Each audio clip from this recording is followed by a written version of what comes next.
Being rich means something simple. It means, having enough money and assets to not have to worry about money.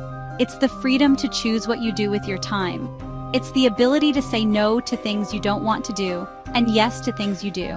This core idea, honestly, hasn't changed much over thousands of years. A king in ancient Egypt and a software engineer in Silicon Valley both seek a similar kind of control over their lives. They want security. They want options.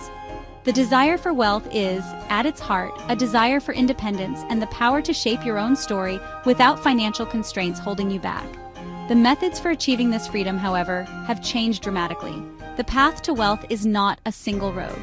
It's a landscape that's been constantly, terraformed by technology, society, and new ideas. What worked for your great-grandparents might not work for you. Understanding this evolution is crucial. It shows us that wealth creation is not a fixed game with permanent rules. For most of human history, the path to wealth was incredibly narrow and often determined at birth. If you wanted to be rich in the age of kings and empires, your options were limited. The primary source of wealth was land. Those who owned vast estates, the kings, the nobles, the feudal lords, were the wealthiest people on the planet.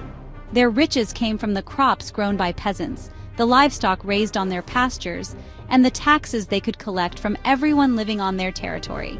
Wealth was directly tied to a physical, immovable asset. You couldn't invent more land. You had to inherit it or conquer it. This system created a very rigid social structure. If you were born a peasant, you would almost certainly die a peasant. The opportunity for economic mobility was virtually non-existent. Your destiny was written by your lineage. The son of a duke would become a duke, inheriting the lands and titles that guaranteed a life of immense comfort and power. Beyond land, another major source of wealth was control over precious resources. Think of gold, silver, and spices. Monarchs and powerful merchants who controlled the trade routes or the mines for these goods could accumulate staggering fortunes. This often involved conquest and colonization. Nations sent ships across uncharted oceans not just for glory, but for direct economic gain. Wealth was a zero-sum game. For you to get richer, someone else often had to get poorer. Then everything changed. Beginning in the late 18th century, the Industrial Revolution completely rewrote the rules for getting rich. Suddenly, wealth was no longer tied exclusively to land or lineage. A new source of power emerged: the machine. Inventors and engineers who could create devices that did the work of 100 people faster and cheaper became the new kings. The steam engine, the cotton gin, the power loom, these were not just clever gadgets. They were licenses to print money.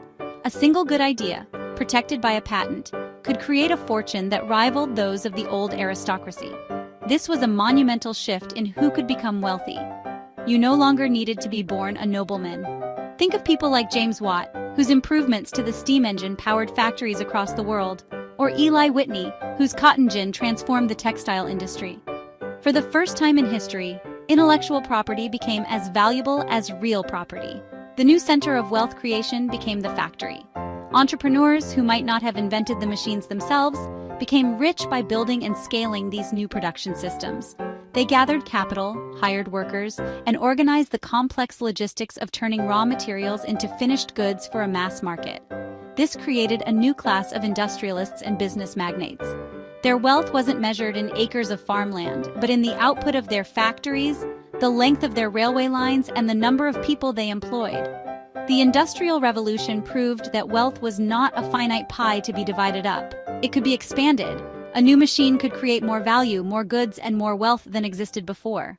As the 20th century dawned, the nature of wealth creation evolved once again. The lone inventor in a workshop gave way to the massive corporation with research labs, marketing departments, and global supply chains. People like Henry Ford, with his assembly line for the Model T, didn't just invent a product. He invented a new system of mass production that made cars affordable for the average family, creating a colossal market and a personal fortune to match. The rise of the corporation created two new primary paths to wealth. The first was that of the tycoon, the entrepreneur who built an entire industry from the ground up. Think of Andrew Carnegie in steel or John D. Rockefeller in oil. These men were master organizers. They consolidated fragmented industries, achieved massive economies of scale, and built monopolies or near monopolies that generated profits on an unprecedented scale. Their skill was not just in making a product, but in mastering the entire ecosystem of business. from sourcing raw materials to distribution and finance. They were systems thinkers who built empires of commerce. The second path, accessible to a much broader group of people, was climbing the corporate ladder. For the first time, a person with a good education and a strong work ethic could achieve a very comfortable, even wealthy life without being an owner. The stock market became the central arena where this new wealth was measured and multiplied. Owning shares in successful public companies allowed ordinary people to participate in the growth of the economy in a way that was never before possible. You didn't have to build a factory yourself, you could own a small piece of hundreds of them. This democratization of investment changed the game. Wealth became less about direct ownership of physical assets and more about owning a stake in the productive capacity of the broader economy. The lesson was clear. You could get rich by building a great company or by wisely investing in the great companies others had built. The late 20th and early 21st centuries unleashed a force that made the Industrial Revolution look slow, the Internet. This new technology flattened the world and vaporized the barriers to entry in dozens of industries. Suddenly, the most valuable real estate was not a plot of land or a factory floor, but a domain name. The most powerful tool was not a steam engine, but a laptop and an internet connection. Wealth creation became possible at a speed and scale that was previously unimaginable.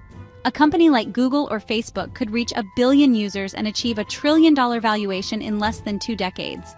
The digital age created the tech founder, a new archetype of the ultra-rich. People like Bill Gates, Steve Jobs, and Mark Zuckerberg built their fortunes on intangible assets, software, code, and networks. Their products could be duplicated and distributed globally at virtually zero marginal cost. Unlike a car or a steel beam, software could be copied infinitely without any new raw materials. This created businesses with incredible scalability and profit margins. A handful of programmers in a garage could create a product that disrupted entire industries and generated wealth faster than any tycoon of the industrial age could have dreamed. This era also democratized entrepreneurship on an unprecedented scale. You no longer needed massive capital to start a business.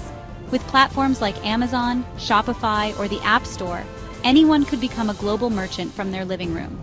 A single person could create a YouTube channel, a podcast, or a newsletter and build a direct relationship with an audience of millions, monetizing it through ads, subscriptions, or sponsorships.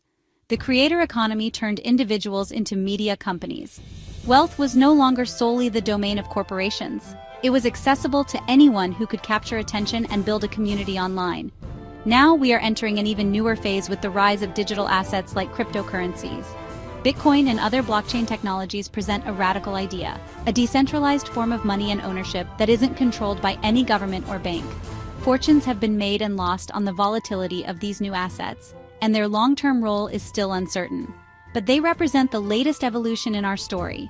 They show that the definition of a valuable asset continues to change.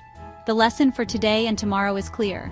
The greatest opportunities for wealth will always be found at the frontier of technology. The future of getting rich will be built on ideas we can barely imagine today, and it will be open to anyone who is willing to learn, adapt, and build for the world that is coming, not the world that has been.